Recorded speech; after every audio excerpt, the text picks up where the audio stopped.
Hey everyone, welcome back as we continue to scrutinise the podcast created by Ian Doyle in association with the Irish Sun and Irish Sun editor Stephen Breen. Now we have covered two of the podcasts fully, podcast 9, podcast 10. We have nearly finished now with podcast 11 and it brings us up in the investigation to 2017. So we're up around May 2017. So let's have a little stock take of where the investigation is at this moment in time. Something that's very nicely airbrushed and hidden by these people creating the podcast. So we have been told in the podcast, and we are fully aware that at this time the investigation is nothing. Absolutely nothing there, no breaks. We have been told that the investigation is going nowhere. So we have also a situation that's been very well documented in through the podcast thus far, and it continues, that Pat Murray is extremely unhappy with those who are supervising and helping him oversee the investigation into the murder of Detective Garda Adrian Donoghue. He's been replaced, albeit due to ill health. He was replaced, he had to stand down because of health issues. But when he comes back, he's asked to share the authority of running the investigation, and he point blank refused. He's completely insulted. And he tells us on a number of occasions that he's overlooked for promotion, and again that'll continue as we move forward in the other podcasts. So we're at 2017, just over 4 years after the murder and robbery, and this investigation team has nothing. And I suppose just to look at Pat Murray coming back into this as the head of the investigation team in late 2016. He tells us that the man who took over from, whether it be Brian Mohan, Beggy, Mangan, whoever was running the investigation in those 3 years, had done nothing. And that is where the investigation was. I know I'm repeating myself, but it's vitally important to understand this. And the man that was over the team for 3 years had got nowhere, no breaks, no breakthroughs, nothing to show for 3 years' work. What does Garda Síochána do with him? They promote him. According to Pat Murray, he gets promoted, and that leaves a little space that there's no one else for. There's no one else in the Irish on Garda Síochána, from NCBI, through all the different ranks. There's no one else. They have to bring back someone they obviously don't like, and he most certainly, Pat Murray, totally dislikes them, the people in authority. So this is where the case is at the end of 2016, and another 6 months has passed and we're still at the same place. So that's where we are at the moment. And the only breakthrough at this moment in time is Pat Murray and Bobby Ogle, Detective Ogle, have met a gentleman in New York who has given a story in a statement that at the best of times is totally unbelievable. But when you know a little bit about the gentleman and about a story, we know it's a complete fabrication, a complete tissue of lies. And all of a sudden, Pat Murray eulogises in the podcast, as does Ian Doyle, about this breakthrough, and things were moving forward. So that's where we are. The investigation into the murder and robbery at Lordship Credit Union in May 2017 and moving forward hinges on what I will say a scumbag from Mike in Northern Ireland, who had to leave Northern Ireland because of criminal activities. Now, to all intents and purposes, Christopher, nice enough fella, he's funny, works in a bar, good chap. But this is what he done. There's no getting away from what Christopher done. There's no escaping it. And the reasons why he done it. So what we're going to do now is we're going to have another look at Pat Murray. He's going to mention a little bit about the poster he created and the great work he done doing that. So we'll just have a little look at that now, okay? For your safety and comfort, please stow your hand baggage in the overhead bins above your seats. Your handbag and personal belongings. After a successful few days stateside, Pat and his colleague flew home from JFK International. he couldn't stop thinking about his witness's comment that there were more people out there who Brady had spoken to. So when I was going on the plane back to Ireland, I was talking to Bobby. I said, Bobby, I know what I'm going to do. I'm going to break this now, and I know what I'm going to do. And he says, what? I says, I'm going to do a poster campaign. Bobby initially laughed, but Pat was deadly serious. He knew there were more people out there with info on the murder. This was always going to be a case built around circumstantial evidence, and every statement they collected would make a huge difference when it came to prosecution.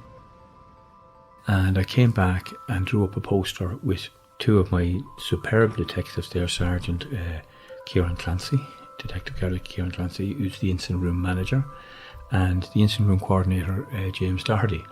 And we drew up a poster that we could put around the Katona area and the Bronx and that to see could we generate someone with interest that could ring us with information. And that's exactly what we did. Pat had one more trick up his sleeve. I knew that one of the TDs in Dundalk there, he's a Fine Gael TD, his brother owned the Central newspaper in New York. They distribute 3 million newspapers a week to the Irish diaspora over there. And I thought, gee, what an opportunity.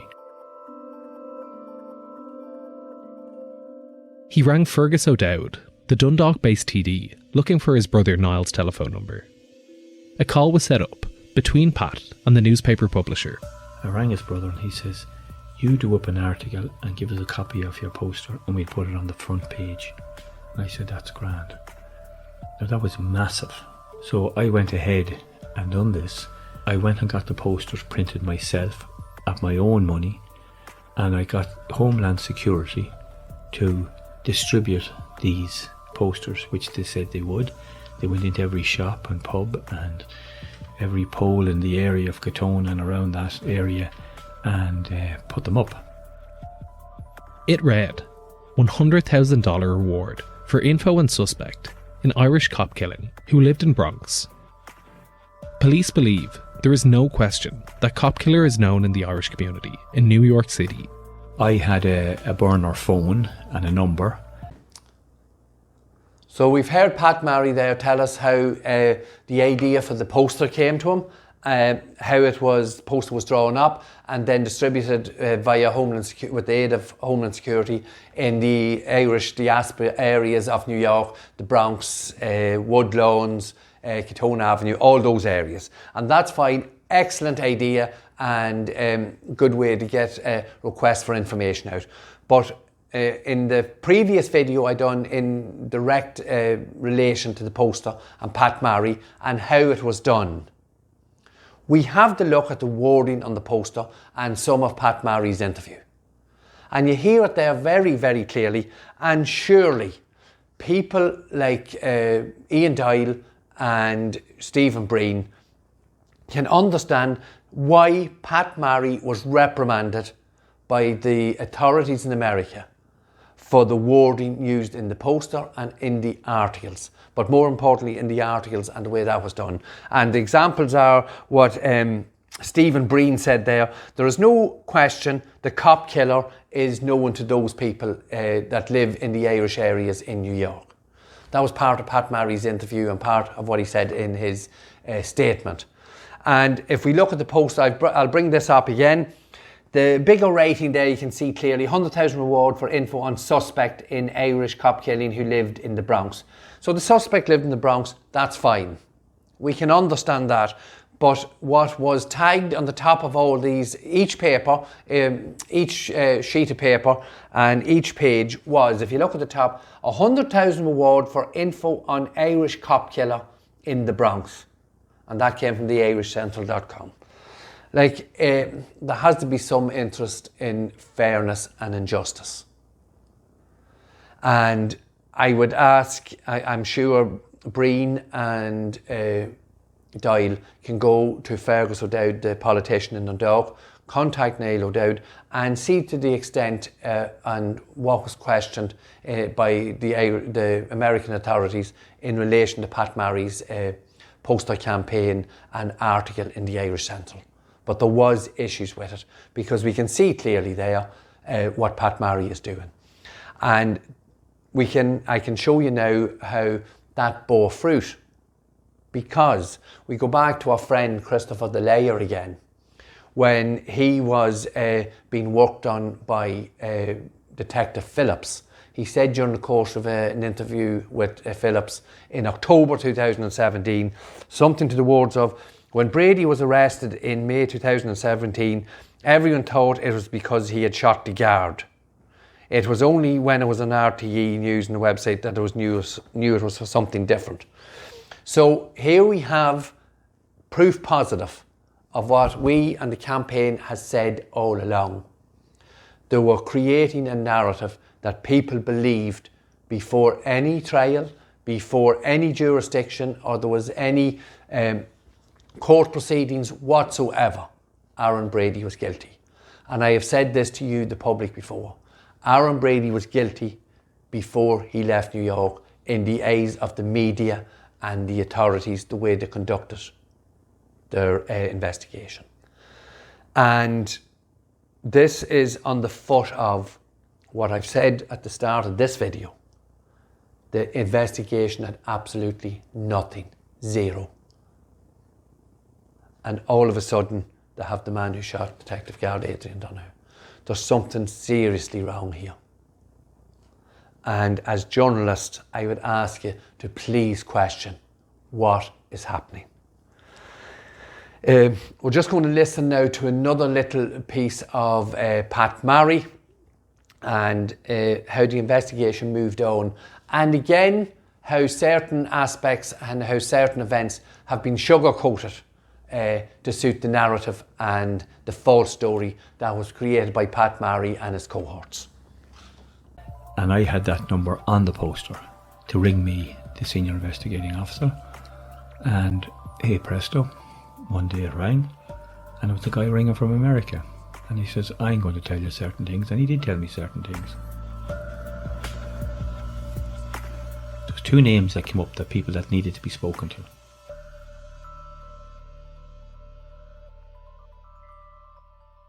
Things were beginning to come together, and he was hopeful. They were closing in on Brady. Two of the suspects were in Boston, and I looked to have a conference with the district attorney in Boston, and I got that, and I gave a PowerPoint presentation to him and his team about the murder of Adrian Donoghue and about the suspects living in the jurisdiction of Boston. And Pat Marry there again with a quite innocuous little clip, but again a lot of information on it. We're told that the net was closing in on Brady. And I have to repeat again, at that point in time, there was absolutely no evidence whatsoever that Aaron Brady had anything to do with the murder and robbery at Lordship Credit Union. And I suppose it has been mentioned before in this podcast because Brady had a weak alibi. Now the alibi might very well have been weak, but there is no doubt in this world neither Pat Marry, Mark Phillips or anyone in that incident room could prove that Aaron Brady was not in the yard in Cullerville loading the cubes of diesel at that point in time. And we can see how Marry had focused in on this. Nothing else was going to do him, only get somebody. And the only person in the frame at that moment in time was Aaron Brady. Now, he goes on to say that he moved up and he got a telephone call and they were looking for two suspects in Boston. Again, I could go into hours of information in relation to the nonsense that went on in Boston. And people who refused to give false statements against the two brothers in Boston were deported. But that will all come in the near future and at a proper time. But Pat Marry tells us there that he went to Boston and he gave a PowerPoint to the powers that be. I would love to see the PowerPoint he gave those people in authority about the murder, the robbery and the suspects who he believed that were in Boston. And I know, I wasn't there, but I know, and I stand to be corrected, but I say I know Pat Murray told those policemen in Boston that Aaron Brady shot Detective Guard Adrian Donoghue, when he knew clearly he didn't. The evidence was clear that he could not have been the man who shot and murdered Detective Guard Adrian Donoghue. And the whole investigation in Boston turned into something of a fiasco. And once again, the whole Boston aspect sort of circles round Agent Matt Katsky. Now, once again, Katsky approached one of these people in Boston. Here he is again with Pat Murray. And it's very notable that Katsky's not mentioned in these 4 podcasts. Never mentioned. Leave the dirty washing at home. Leave the dirty washing in the wash basket. Matt Katsky approached one of these people in Boston and offered them immunity from crimes, offered green cards for families. You'll never hear from us again, just give us Brady. So that mantra was obviously coming from Pat Murray. And it's not mentioned that a Homeland Security officer done that in relation to these people in Boston. And the funny thing is, one of those people is still in Boston, and to all intents and purposes, his paperwork is incorrect. As a lot of people, it's complicated when you haven't renewed your green card, and I don't understand the full details of it. But that at this moment in time, that person could be deported from the US tomorrow morning.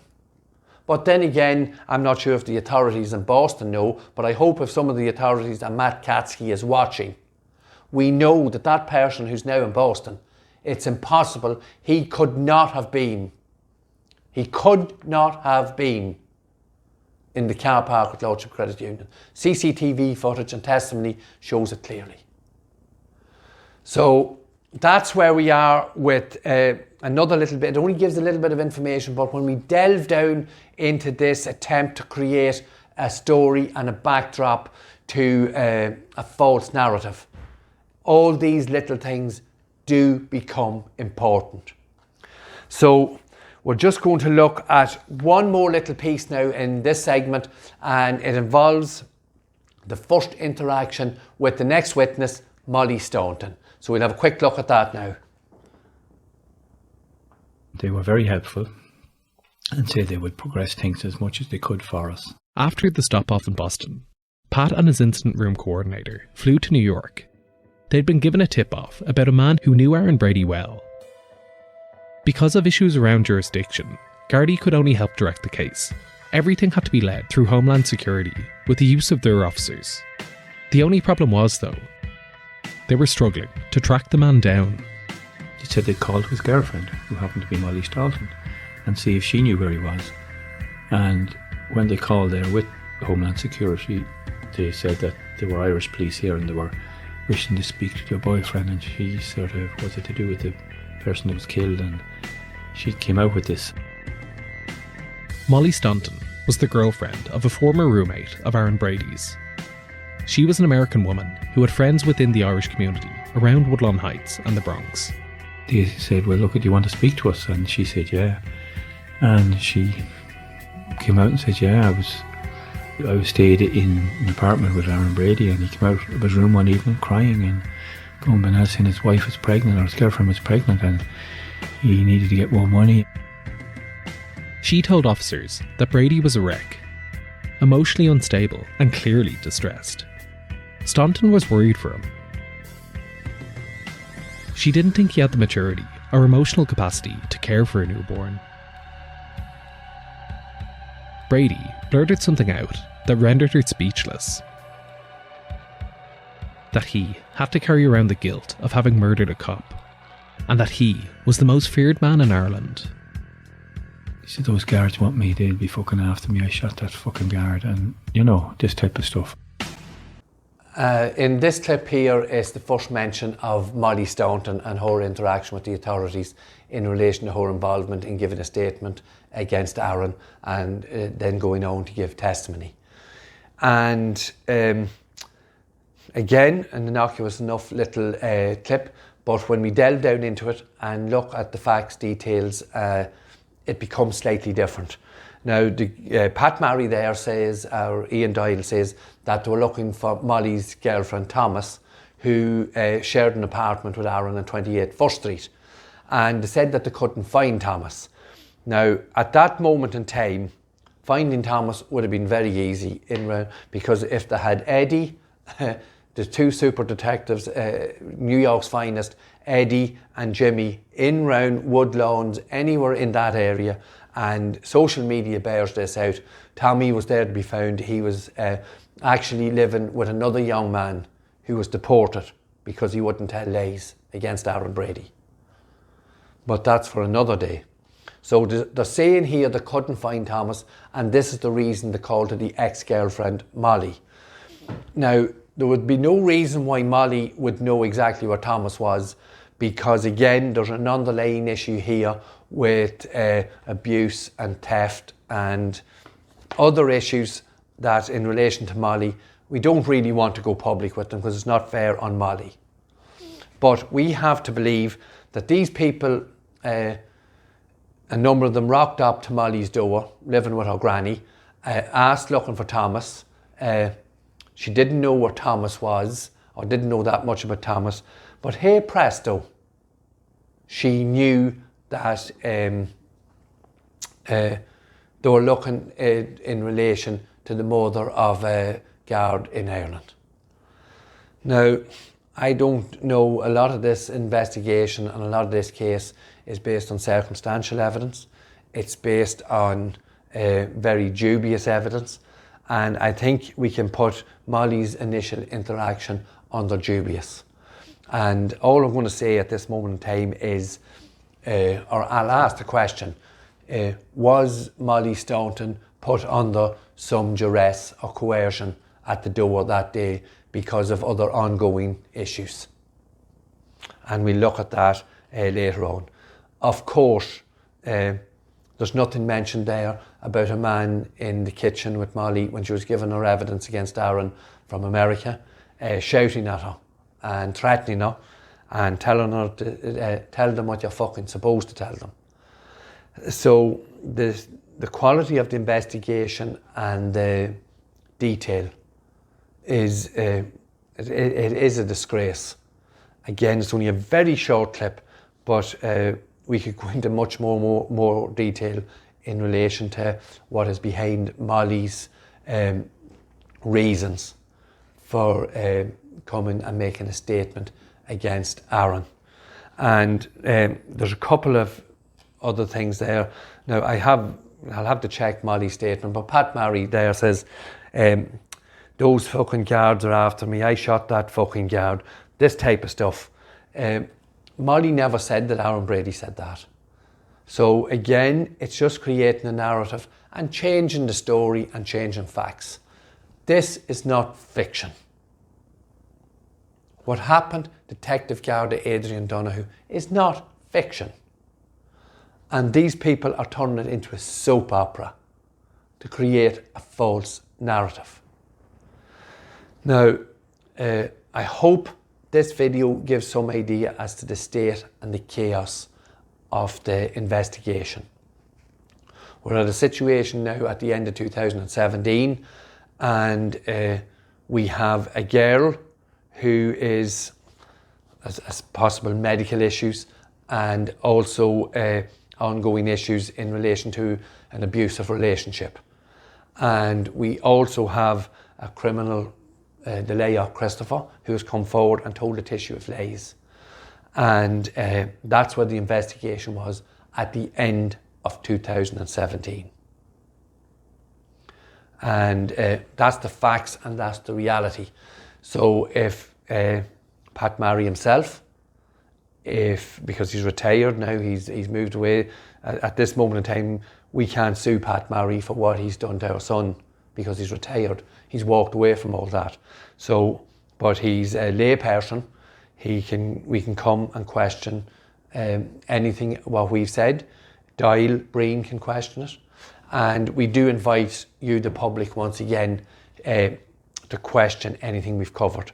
We've nearly finished. I have another, I think, one more video to do on podcast number 11. And again, at the end of that, I will put out the request. If anyone wants to question anything we've said in relation to these podcasts, Making of a Detective series and number 9, 10 and 11. And we've dissected it and shown that the whole thing is a complete fabrication. And it is perpetrating and it is fueling one of the greatest miscarriages of justice on this island. And we have to continue to show you, the public, where those faults are. And if we are at fault in any way, if the campaign is at fault, if anything I've said is incorrect, please question us and we'll deal with it as best we can. I will repeat once again, I'm more than willing to speak with Doyle, Breen individually, together in a group. If a number of journalists, 6, 7, 8, 9, 10 journalists want to get a group together and come and interview me, no problem. And come and interview our family in relation to this, no issue with that whatsoever. Go and brief yourselves as much as possible, and yeah, we'll do it live or do it privately, whichever. Individually, groups, small groups, big groups, it doesn't matter. Because we've come to the stage now where this has to stop. And I'm listening to this continuously to edit it, and it is stomach churning. Because the simple fact of the matter is, Aaron Brady cannot be the man who shot and murdered Garda Adrian Donoghue. So this is going out, I think it's a Saturday evening, so we'll put out one more out tomorrow evening. That's Sunday. That finalises episode number 11. And then we're going to move on to Daniel Cahill and a few more fictional and dramatic that are generated in podcast number 12 in relation to Cahill and the case itself and what happened in the courtroom. So once again, thank you. We have serious issue. Our Facebook has again been attacked, and we really are requesting people to move over to the YouTube channel. And hopefully, if you can, please, if you see it, we can only post on to Aaron's pages at the moment. So if you can, please let others who are following Aaron's campaign know that the videos are continued to be released on YouTube. And again, we'll put the link, well, the link is here, you're watching it, you have the link. And thank you for that, and please continue to subscribe and like, comment and share, and we'll talk to you tomorrow evening at the next video. Thank you.